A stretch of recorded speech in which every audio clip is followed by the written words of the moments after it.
Hello, and welcome to the 2019 City of Riverside City Council debates. My name is Patricia Locke Dawson, and I am the president of the Raincross Group. The Raincross Group is a group of passionate and involved citizens who work hard to make and keep Riverside an amazing place to live. We need to elect leaders who will be good stewards of our city. This year, we have 4 seats on the City Council that are up for election. These are the seats that represent wards 1, 3, 5, and 7. And so the Raincross Group is proud to co-sponsor the 2019 City Council debates, along with our partners, the Pick Group, Riverside Community College District, the Press Enterprise, and Charter Communications. We hope that these debates will help you make an informed decision. Our moderator for the debate will be Brad Pomerantz, television host and producer of KVCR's Uncovered in the Archives. A recording will be available through the Raincross Group website. And remember, this June's election is through a mail-in ballot only, so please don't forget to vote before June 4th, and stay engaged. Thank you for joining us, and please enjoy the debates.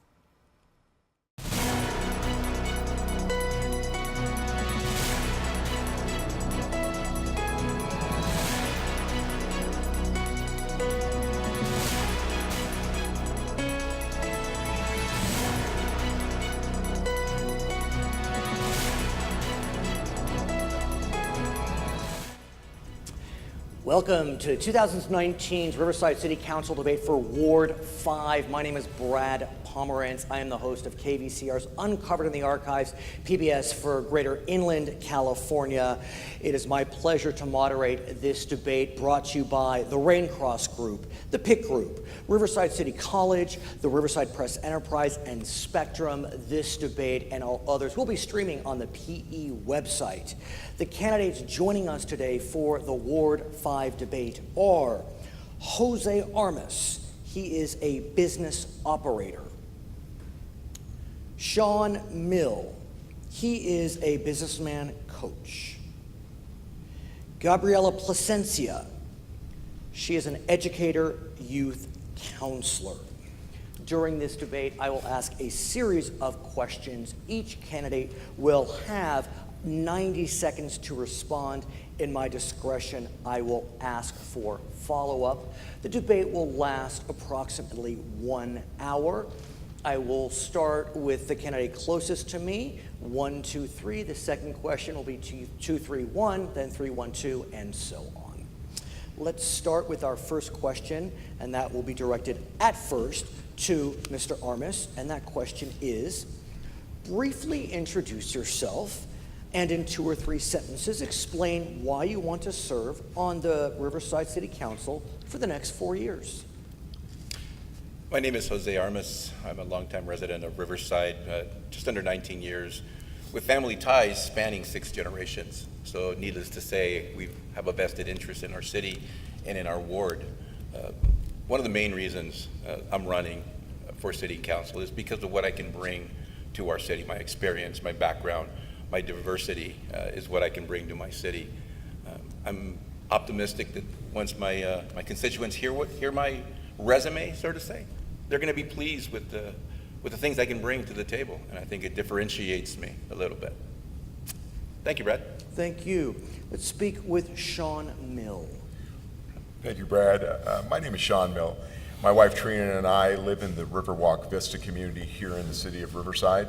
We have a daughter, Haley, and both my daughter and wife are proud alumni of Riverside Poly High School. For the last 27 years, I've worked in the title insurance industry, and currently I'm the Vice President of Sales for WFG National Title. I was chosen by Councilman Chris MacArthur to serve the residents of Ward 5 on the city's Planning Commission, and currently I am the Vice Chairman. Prior to that, I served on the city's Airport Commission. The reason I'm running is because I believe to whom much is given, much is required. And over the last 22 years, I've served as an appointed official here in Riverside. I'm a member of the Exchange Club. I volunteer to coach Little League at Evans Park, and I've been the assistant varsity and head JV coach at Riverside Poly High School for their football team. The main reason I'm running is I want to fix our city's homeless problem, make Riverside safer by hiring more police officers, and holding City Hall accountable, opposing all new debt and taxes. Thanks, Brad. Gabriela Placencia. Thank you. So I'm running for Riverside City Council Ward 5 because I care about what happens here. I've been a longtime resident. I'm a product of Riverside. I'm a product of the school system here. And what better way to have an impact where you can create policies and initiatives that will move Ward 5 and the city forward by being on the city council. I've spent over 10 years establishing relationships with nonprofit groups, with the business community, the nonprofit sector, community leaders, because I believe that I'm the best candidate to ensure that we can move Ward 5 and the city forward. Thank you for having me, Brad. Thank you. I'd like to begin and key off of what some of the candidates said and start by talking about pensions. The city faces a tsunami of higher pension costs in the next several years, $563 million in unfunded liabilities. How would you pay for these rising pension costs? What would you advocate trimming or cutting outright to cover required services on retirees? What about new revenues? I start with Sean Mill and reference your opening statement where you indicated you're not interested in new revenues or taxes. Well, Brad, I believe the number is closer to $583 million in unfunded pension liabilities, and this is simply not sustainable. We cannot continue to go down the road that we're currently going down and expect different results. What needs to happen is that folks, the leaders of this community, our public employees, union leaders, our city leaders, we need to come to the table and have a serious discussion about how we're going to handle this going forward. We cannot continue to do what we're doing over and over again and expect a different result. The financial stability of Riverside is so important. I mean, economic development's not going to come here. Recently, Warren Buffett said he's no longer going to invest in states or cities that have ridiculous unfunded pension liabilities. A watchdog group recently said Riverside's a sinkhole city. They gave us a grade of C in regards to our financial stability.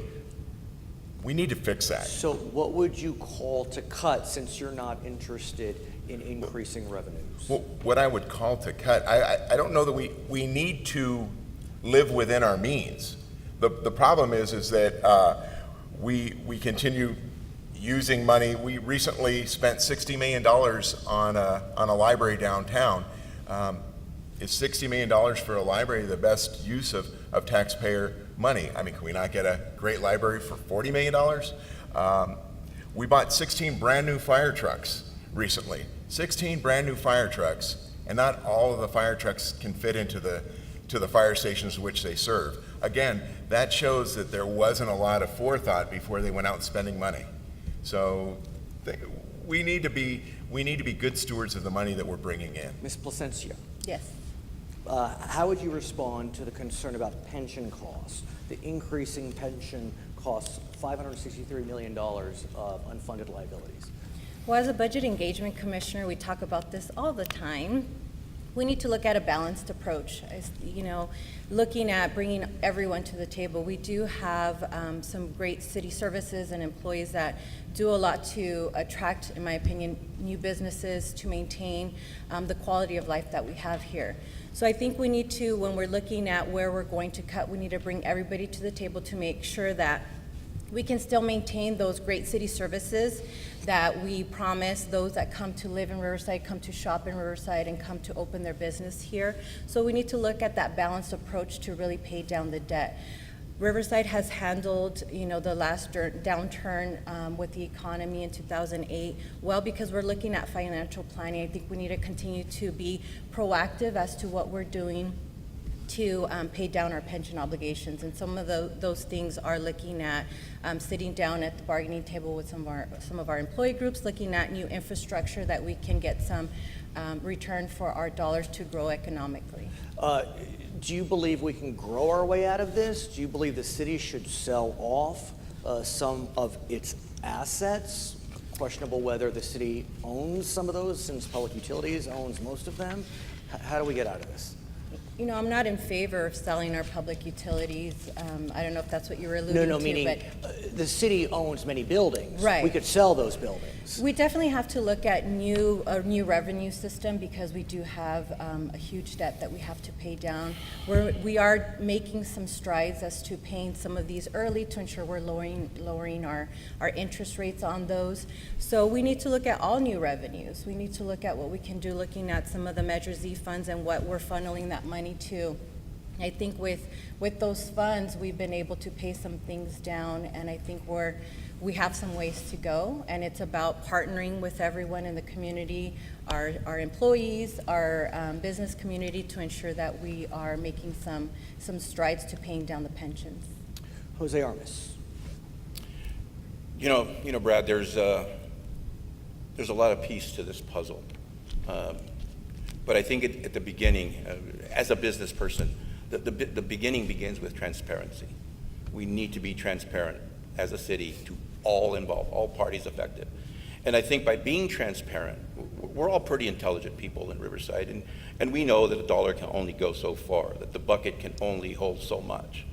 And we just need to be very transparent, very honest with ourselves, and really understand that we just cannot continue the path we're on. But this path is not unique to Riverside.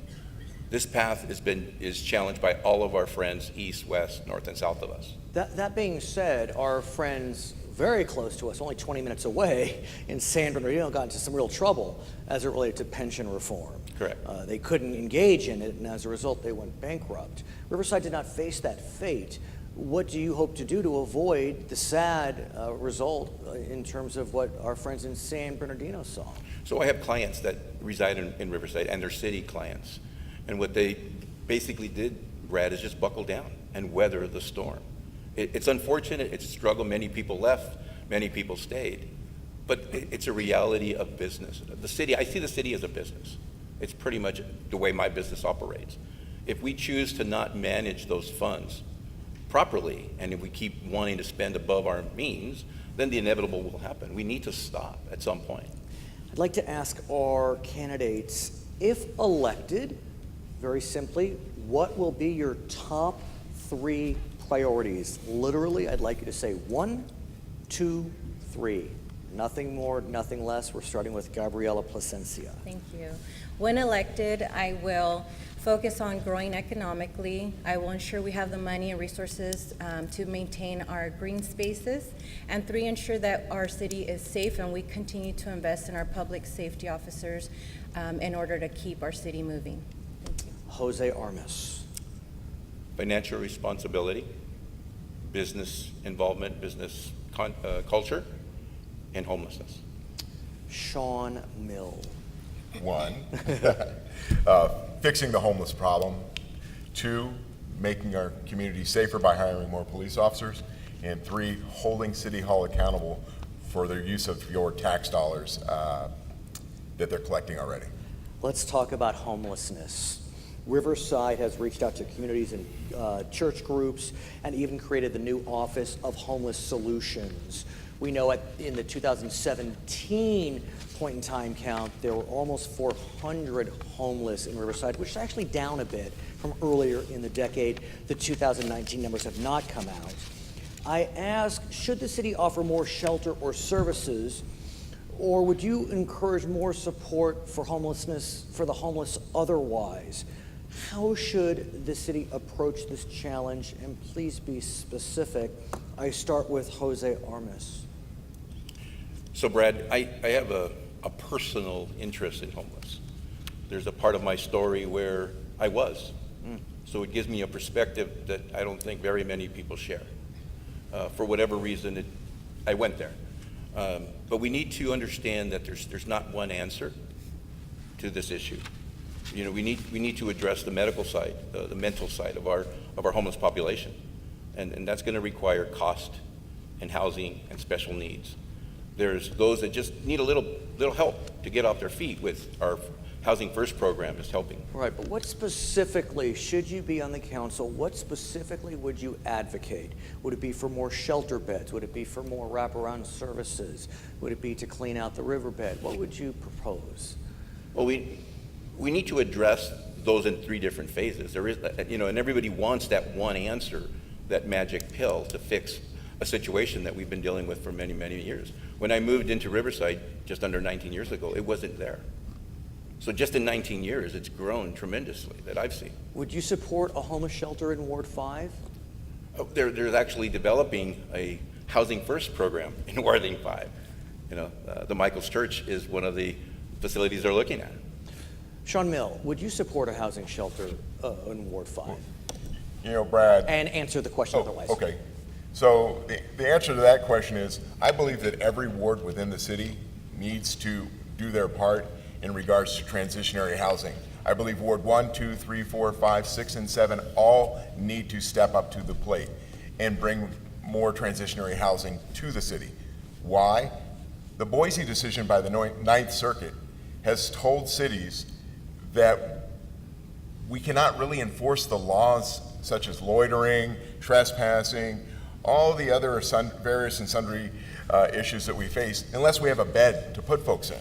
So in order to enforce some of the laws that are on the books, we need to have beds. That's not necessarily saying those beds are going to be used, but our officers' hands are tied unless we have those beds. So would you support increased funding to create more beds? Well, I think that there's revenue streams available that we have to be creative, whether it be through our friends in Sacramento or DC. We also need to partner with great organizations like Mercy House. I know from personal experience that Mercy House is a great partner. And when we talk about folks get real worried about these projects. I don't want these people in my neighborhood. They're in our neighborhoods already. They're just not in a home. And folks, if you have a great partner that is a great property manager on top of it, many, if not most occasions, they're better neighbors than a lot of our neighbors are currently. I want to talk about your neighborhood. What we hear from some of your detractors is your neighborhood has only been your neighborhood since 2015. While you may have grown up in Riverside, you've only recently returned to Riverside. And so how do you respond to those that call you a carpetbagger, that you've just come into Riverside? What's your response? Well, my response is how long does someone have to wait before they can try to serve their community? I've served my community since the moment I got here. I've served my community. I volunteered to coach our youth. I coach at the local high school. I've served on commissions. I step up to the plate and serve my community because, as I said, I believe that's my duty as a citizen to do so. So, my question to those folks is, how long do I have to be a Riversider before I can have the same rights as the folks to my left and my right? I think the fact that I have served my community nobly since I've been here shows that I'm here. I'm trying to give back. This is where I bought my home. This is where my wife was born and raised. This is where we're raising our daughter. This is where we're staying. I invested $500,000 almost in a home to live in Riverside. So because I haven't been here as long as the folks on my left and the right, I'm somehow not worthy to serve my community. I think that's silly. Gabriela Placentia, back to the homeless question. Would you support a homeless shelter in Ward 5? And most generally, how would you look to address the homeless crisis, if it is one, should you serve on the Riverside City Council? Thank you. Yes, I would support the Housing First plan with the build there at St. Michael's. My understanding is it's moving forward, and I think it's a good idea to get some services to those that are unsheltered. And then big picture, addressing homelessness, again, it's something that we need to work collectively on. I'm committed to doing a couple things when I'm elected in June, and that is to partner with our County Board of Supervisors to ensure that when we have individuals that come from other parts of the city, they're put in our county jails, or they're here to get services at our mental hospital, that there's a system in place where they get sent back to their place of origin, as we can continue to let others that are not Riversiders absorb those resources. And then those that are our Riversiders, we definitely need to ensure that the grant money that's already been funded to add more beds to our 24-hour shelter and our family shelter, that it's coming through our county, from the state to the county, and filtering down to our nonprofits to ensure that we are increasing the beds in order to get our unsheltered off the streets and into wraparound services, whether it's mental health services, rehab services, or job training. I want to talk more about spending and how we spend our dollars here in the city of Riverside. We know, we've talked about pension challenges, that the city faces budget constraints. So how would you, should you be elected to the Riverside City Council, prioritize spending to maintain key public services, including public safety, road and traffic management, and park maintenance? And we start with Sean Mill. Well, first and foremost, our number one priority is to make sure that our residents are safe. So public safety is going to be my number one priority in regards to how we spend our dollars. Folks need to know that they're safe in their community. I believe that we have a tremendous police force here in Riverside, and they do a great job, and we need to make sure they have the tools necessary to continue doing that great job. Secondly, when I talk to people, I'm out walking throughout Ward 5. It's quality of life issues such as just basic what they see out their front door. They want to make sure that our streets, potholes are filled and our trees are trimmed. We need to make it a priority, because that's what folks feel the issues are, is that, when they look outside of their home, they're saying our streets are in disrepair. The public is going to tell us what they think the important issues are. And so quality of life issues such as basic infrastructure, tree trimming, that's going to be a priority. And again, I also believe that we need to put a priority on fixing the homeless issue, because again, it comes back to quality of life issues here in the city. Gabriela Plasencia. Yes, can you repeat the question? Of course I can. Given the city's budget constraints, how would you prioritize spending to maintain public services such as public safety, road and traffic management, and park maintenance? Well, as a commissioner on the Budget Engagement Commission, Measure Z was passed for those quality of life issues, right? Making sure that our public safety officers, our RPD, and our firefighters have the resources and tools they need to ensure they keep us safe.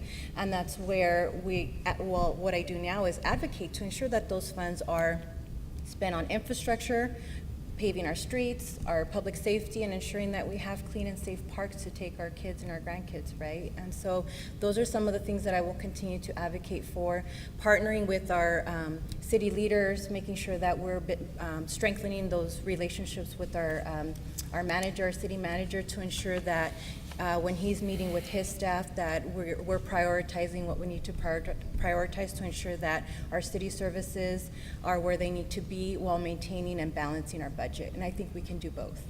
But how do you maintain those priorities with these pension obligations in the background?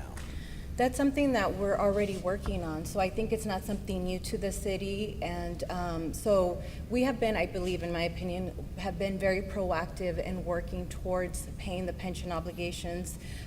We've been out asking the community how we can partner, what ideas they have. We're meeting with the CalPERS board to see what we can do. We've asked if we could pay it ahead of time so that we're lowering our interest. There are some things that we're already doing, and we need to build on those things to ensure that we're paying down the debt. So if we're looking at, I think that we need to move the city forward, and we can't do that if we're just focusing on paying our pension obligations. So it needs to be a balanced, long-term approach. So when I'm elected, I will sit down with our city leadership to look at a long-term plan to ensure that we're addressing and paying down our debt. We'll get back to this. I want to go to Jose Armas. Given the city's budget constraints, how would you prioritize spending? I think my professional background gives me an insight So I manage 40 mechanics, 24 hours a day that run a business. They turn in time cards, and I have to make sure that that cost is legitimate. So I would challenge my city directors, my department heads, is your department being fruitful? Are they managing their budget that way? So that's going to take some of the cost. You know, I became privy to some information a few years ago where there was just out of control overtime spending. So these are things that are in our control. Let's look at that. You know, police and fire, I'm going to kind of bounce. Police and fire I support. I've supported all my life here in Riverside. They've been to my home at my National Night event for the last 12 years. I was looking at the Z forecast 5-year plan, and they're talking, you know, multiple officers, 24 if I'm not mistaken, 27. Can we shave that down by one? If not, okay, but let's look at it. And that's where that transparency comes in, because it's all of us. It's not the city council. It's not city employees. It's not the constituents. It's us. It's Riverside as a whole that needs to make this budget work. And if we don't, we're just going to kick the can to the next group of councilmen that come here. I want to dig deeper into the budget, and I want you to consider the following. If I were to look to Jose Armas, I could say you're very business oriented. You're too focused on the business side of the equation. You don't have as much of the interest of the worker in mind. If I were to look at Sean Mill, I could say you've written feverishly about fiscal conservatism, and you're not as concerned about the worker when looking at pension. If I were to talk about Gabriela Placencia, I could say you have support of the bargaining units, and you won't be able to speak back to them. You won't be strong enough because they've been strong supporters. So how do you independently address the issue of pension reform when you consider you come to the table with certain preconceived notions? Why don't we start with Gabriela Placencia on that? Sure. So I think it gives me a unique perspective. I think there's some assumptions that because I belong to a bargaining unit myself, that I won't be able to make those difficult decisions when balancing the budget, and that's just simply not true. As a bargaining member, as a school counselor, if the district isn't fiscally sound, then no one has jobs, and that's a problem for everybody. So everybody's willing to give a little, to get a little, and to get a little is to maintain those jobs, to maintain that our district is fiscally sound, and that's the same thing for our city. So that's my perspective. When we talk about maybe necessary cuts, then we have those conversations at the bargaining table, and everybody has input. And I don't know one person in the public sector that is always trying to fight despite looking at a horizon of financial instability. We want a fair process, and that's at the table, making sure that everybody has the right to give input, and everybody's willing to give a little to make sure that the city's going to move forward. Jose Armas. You know, my life's journey has provided me a lot of empathy and compassion for my fellow person. And I think it's ingrained in me. But I'm an analytic. I look at numbers. I look at data. And we just have to be transparent. And I as Gabby was saying, I don't think as a group we're going to want to lose that, because you may save one, but go bankrupt. We just can't go down that road. It's up to us. It's tough decisions. And they didn't occur today. This council, if I'm elected, if Sean's elected, if Gabby's elected, you know, whatever our voters say, it didn't occur today. That can has been kicked around the block, so to say. And it's up to this group at some point in time to stop kicking the can and make those tough calls. It's not fun, Brad. It's not fun, but it has to be done. Sean Mill. Brad, I actually don't think that fiscal conservatism is such a bad thing. I practice it in my everyday life. I spend within my means. So asking that our government spend within their means is, I don't think is a bad thing. The question, I'm just playing kind of the right, devil's advocate, is right. How would you respond to one that would say, given your extensive writings on the issue, that you could never consider the little guy? I mean, all you care about is the bottom line. You know, I did it to the other two. So to say I don't care about if you're trying to kind of make the assumption that I'm not caring about the little guy, the employee, the fact that I want our city to be fiscally solvent and strong shows how much I do care about them. Because if our city collapses financially, who's going to be hurt? The folks that work for the city. But I can guarantee you, I'll come to the table as an honest broker with no biases.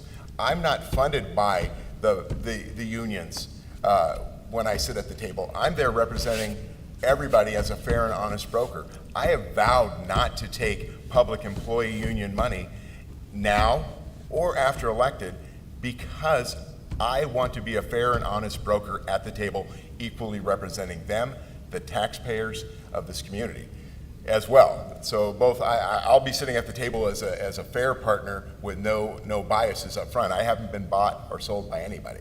I want to move on to another question surrounding the fiscal health of our city. We've had some reference to it, and I want to talk about Measure Z, passed by the voters. I want to ask, how well has the city done keeping its commitment to voters about how to spend millions of dollars in annual tax receipts from Measure Z? Would you spend the tax proceeds differently, and if so, how? Why don't we start with Sean Mill? Well, Brad, we've heard a lot from my opponent here on the left about the Budget Engagement Commission and how they've worked hard to fulfill the promises of Measure Z. Well, the question is, how much of that money's gone towards pensions and salaries? I don't think that's what the taxpayers thought they were getting when they approved Measure Z, that we were going to be spending it all on pensions and salaries. We thought we were going to be spending it on quality of life issues, getting more police officers. When you talk to the average guy on the street, they thought we were going to see more public safety, people get more boots on the ground. Have we not? We have had some, but The fire trucks? 16 new, do we really need 16 new fire trucks all at once? You can't phase them in? And don't you think that before you buy 16 new fire trucks, you should make sure that they fit into the firehouses? I mean, that right now, we've spent the money. The trucks are bought. They're paid for. And a lot of them are sitting outside of the firehouse behind because they don't fit into the firehouse. Do you think that somebody should have done their homework before we went and spent the money? I mean, would you buy a brand new car that you wanted to house in your garage, yet your garage was too small to house it? No, you would have done your homework first. And I think they failed us in that they just went and bought 16 new fire trucks because that's what somebody wanted. So how would you spend the money differently, the Measure Z money, briefly, if you may? Well, briefly, I'd get more officers on the street, police officers on the street. But what about the question of attrition? You know, it's hard to replace officers. We're losing them faster than we can hire them almost. Well, that's why it's so important that we get officers coming in, is that folks are leaving the department. But I believe Riverside's a great place to live and to work. And, you know, the belief that somehow if we don't give them the gold-plated benefits or anything, they're not going to come here. I guarantee you, tomorrow, if we put out an announcement that we're hiring officers, there'd be a line around the convention center to get it, because this is a great place to live and work. Gabby Placencia. Yes. So we have earmarked money to hire so we can get back to where we were before the recession, to 400 officers on the street. So our RPD department is working tirelessly, as well as HR, to hire them. We do look at attrition and other things, so there is a lot of the money that was passed through Measure Z that is earmarked for those things, and it just takes time. You can't hire 40 new police officers overnight. There are some officers that are coming from other cities because they do believe that we're a great place to work. So we are moving the mark on those things, those quality of life issues. As a Budget Engagement Commissioner, yes, we have had some frustrating moments when we feel like we need to earmark money for more quality of life, recreational park, making sure that our parks are clean and safe, and maybe we didn't get a chance to earmark as much money there. And we make our recommendations, and the council determines what goes and what doesn't. Were you involved in the fire truck decision that Mr. Mill refers to? So I don't, we make recommendations about approving the request from our fire chief that came to talk to us about the needs for equipment and staffing. And so we don't get into the details of what kind of fire trucks they order or anything like that. My understanding is they ordered what they needed and they don't have those kinds of issues. So I don't know, which trucks go to which stations, but they're getting what they need to do their job. And So succinctly, do you believe Measure Z funds have been well spent? I say that they are being, we're trying to continue to keep our promises, right? Promises made, promises kept. Have we done that 100% well? No. As commissioners, we try our best to advocate for things, and when I'm on council, I would ensure that we're revisiting that, and when we make, when the commission makes recommendations, we look at it more closely as to what's feasible and ensuring that we're keeping our promises to our taxpayers, because being good stewards of our tax dollars is very important to me. Jose Armas, Measure Z. Thanks, Brad. I was doing a little bit of homework last few days, and I saw a stat that says as of July of 2018, $57 million of that Z money has been spent. Of that money, $20 million went to public safety and $24 million went to the unfunded plan. That seems kind of maybe not the best way of spending that money. To give you an answer of how I would do it different, I need more data. I don't have that today.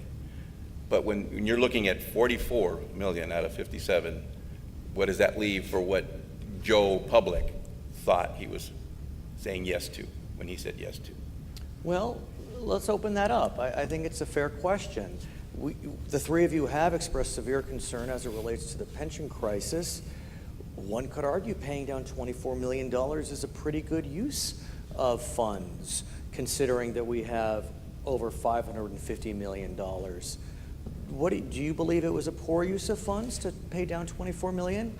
Briefly, Jose Armas, we'll take it down the line. Just to answer the question, I don't believe it was, but could we have done 20 million? Could we have done something different?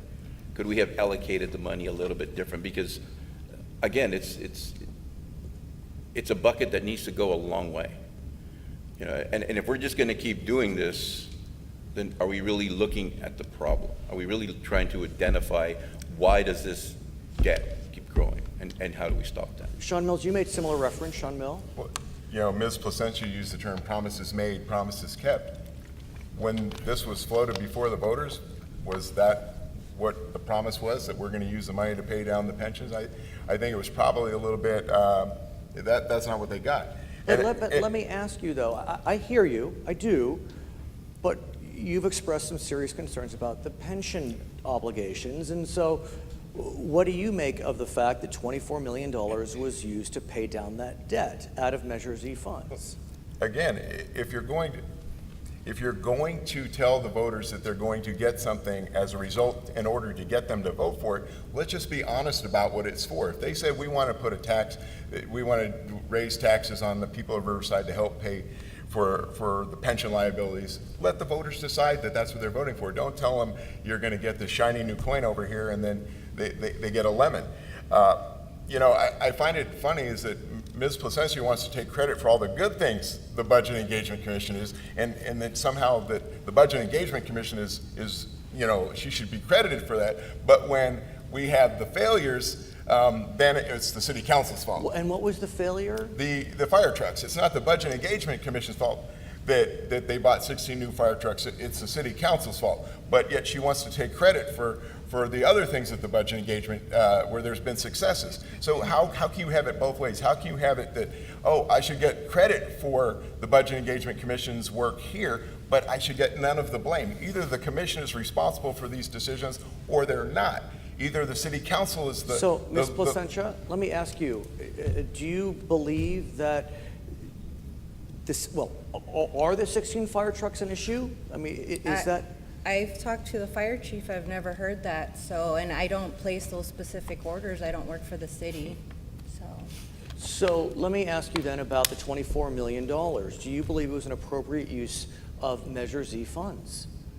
I think that we needed to pay our pension obligations. However, when we passed Measure Z, the voters did not have that was not what the voters said the money would go towards, and that is not something that the Budget Engagement Commission advocated for when we decided what the priorities were. So that was not my decision. But was it a smart use of funds, given that we have a massive budget crisis, pension crisis? I think we need to look at all revenue sources moving forward. However, I believe in maintaining our promises to our taxpayers as well. And I think there can be a balance between that. Let's talk about one of the things that makes Riverside such a great city, and that is its moniker, the City of Arts and Innovation. We know that while other inland cities were struggling during the recession, the Riverside Renaissance helped to bring Riverside through the recession, creating arts and innovation throughout this wonderful city. What does this moniker mean to you, the City of Arts and Innovation? And what would you do to help the city live up to that lofty goal? I'd like to start with Gabriela Placencia. I think that's what makes Riverside even better, is ensuring that we have great museums, great places to visit, gathering places. We have some great things, some new builds coming up with the Cheech when we're talking about art. We have the museum that's being worked on. We have the main library that was approved in downtown. We have some things that I think really are going to bring up and really add to making Riverside the city of arts and innovation. The other thing is we have some really great world-class higher ed institutions here in Riverside. UCR with the medical school, CBU, they're really working on some groundbreaking research that's really going to change the landscape of Riverside and the Inland Empire. I do believe that Riverside is in many ways the capital of the Inland Empire, and I think I just want to strengthen those partnerships and ensure that we're really working towards building on our innovation in arts here in Riverside. I want to expand on that, and I'll ask the other candidates as well to respond to the following question. In addition to the general question, one area where Riverside does not gain specific funding is on public art. And there has been public art. And there's been discussion about whether there should be some type of revenue enhancement tax put on developers or otherwise for public art. Do you think that's something we should consider, given that Riverside is the city of arts and innovation? That's a good question. I think that we've done well with our nonprofit groups and the arts and galleries and museums we have, where they have established, oh my gosh, I'm going blank. What are they called? It was just on the tip of my tongue. Foundations, where they have foundations that are responsible for bringing in these revenue for these museums or art galleries to ensure that we are maintaining and having opportunities for our community to really engage in arts and culture here. So I think that we can continue to strengthen that. I don't know if we need public funds right now, being that we have some financial constraints coming up. But I think that my experience working with the nonprofit groups in the area have done great with raising money to ensure that we bring great art to Riverside. Jose Armas, what about the city being the city of arts and innovation, and how do we continue that model, that virtue? I mean, Ward 5 is a prime example. Chris MacArthur spearheaded the Innovation Center, right, smack center in our ward. It's going to provide coding and technology to the youth of our city, in line with our city's model or vision. So I think it differentiates us. You know, I see our city, I see Riverside as the gem of the Inland Empire. It's the diamond. And when I talk to other businesses, other just common folk outside, they hear it. They're starting to see what Riverside is doing. And, you know, we're talking LA, Alhambra, better part of Santa Monica. I mean, places we would not think our message is reaching, and they're like, I heard you guys are doing this. That was really nice. So it's working. It's working. Would you support an enhancement, a revenue enhancement for public art in the city of Riverside? If you use that other word you used in the beginning, tax, probably Tax. not, right? It's tax. I'm not It's a more tax money. guy. Because what I worry about, just like we talked about, we're going to use it for enhancement. Oh, by the way, we're going to take 30% of this tax and use it somewhere else. We need to be prudent, and if we do, it needs to go to what we say we're going to do. Sean Mill. I'll answer the first part. No, I would not support putting a tax on development because, as you all know, that tax doesn't really get paid by the developer. It get passed along to the end consumer, which would be the people who are buying the properties or the people inhabiting the properties, whether it's their rent or the price of purchasing it. I do believe that I agree with Jose in regards to the innovation part. What Chris MacArthur started with the Youth Innovation Center out at Arlington Park keeps with that theme of innovation. I agree with Ms. Placencia in that we have world-class universities here with CBU, UCR, and La Sierra University. We're so blessed to have those folks in our community.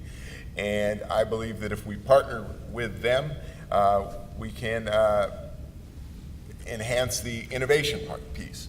Now, in regards to the arts, having most cities that are the big time cities, and I consider Riverside a big time city. We're one of the 50 largest metropolitan areas unto ourselves. The Inland Empire, Riverside in general, one of the 50th largest areas in America. We should have a thriving arts community. You look at once a year, people come from all over the world to Riverside to see the Festival of Lights. And she's giving me the stop down there. You want me to finish Yeah. it? So, but I do think that if we had other art museums in the area, and we'll be able to keep people downtown and enjoy, I believe the Cheech is going to bring more folks downtown. I think it's a good thing for us. Let me ask you about bringing people in to the city, festivals, parks. It's known that in 1989 you were chair of the Santa Ana Parks and Recs Commission. And at the time, a group petitioned to have a permit for a gay pride parade. And the Los Angeles Times published a response which you wrote, where you said homosexuals have the right to do as they wish in their bathhouses and bedrooms. Now they want to desensitize the moral standards of our community. This will be damaging to our children, families, and countries. That was in 1989. I'm wondering what your view is in 2019. If a LGBTQ organization sought a permit in Riverside, what would you say in response to that permit request? Well, I'm glad you could go back 30 years to find something that I said. And we ask you, and that's why I asked, Right. what's your view I'm glad you can in go 2019? go back 30 years to go back to when I was a 22-year-old young man and saying those things.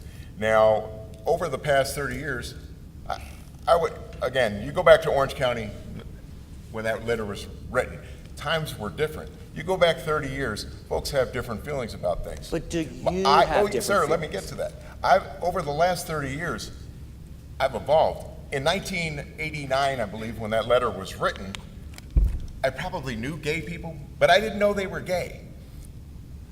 Gay people stayed in the closet then, so I didn't have much interaction with folks in the homosexual community. Today, I have support. In fact, one of my good friends from Santa Ana called me and said, hey, I'm moving to Palm Springs. Me and my husband just got married. Let me know when your fundraiser is because I'm there to support you. The folks in Santa Ana that have supported me, the council member who was my biggest supporter, his son is gay. But I want to ask about you. I want to ask about your heart. What's in your heart? Because that letter, look, you said it. It was 1989. 30 years ago. You were I've 22 evolved, sir. years ago. Oh, You I were have definitely 22. evolved. I hold no animus or hatred towards anyone.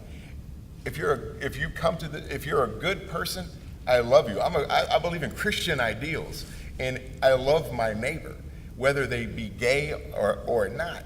So to take, folks like to bring that up. They like to cherry pick a letter from 30 years ago, but they ignore the letters that I've written that showed up in the LA Times where I chastised Reggie White when he didn't care that gay churches were, or that gay, when his churches got burned, but then he goes out and throws aspersions against homosexuals.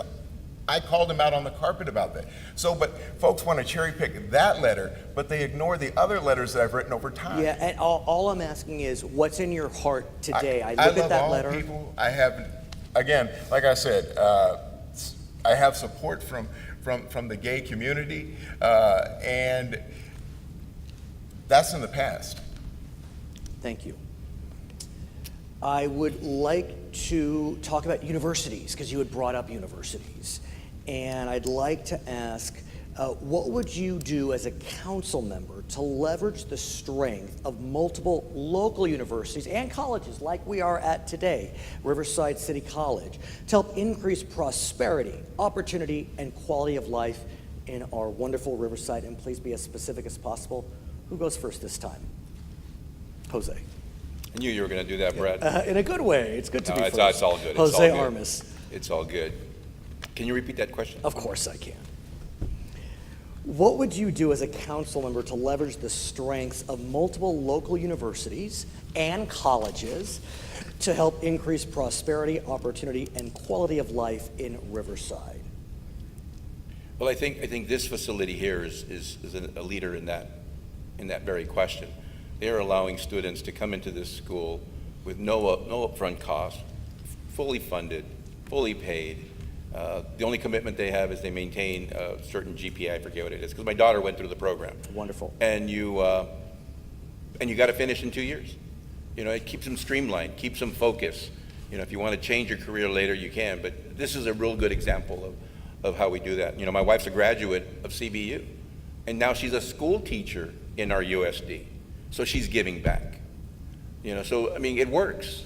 It works, Brad. But it takes letting people know that we need to provide a means for these students to have an outlet here in Riverside. I'm getting kind of distracted here, Brad. That's okay. We're running low on time, so we apologize So for that. so it's what we need to do. I mean, we need to create that atmosphere where the student, the graduate, is not looking. I've been talking to RCC, I've been talking to CBU in my field of work, trying to find a program where I can train people to work in my line of business. It doesn't exist.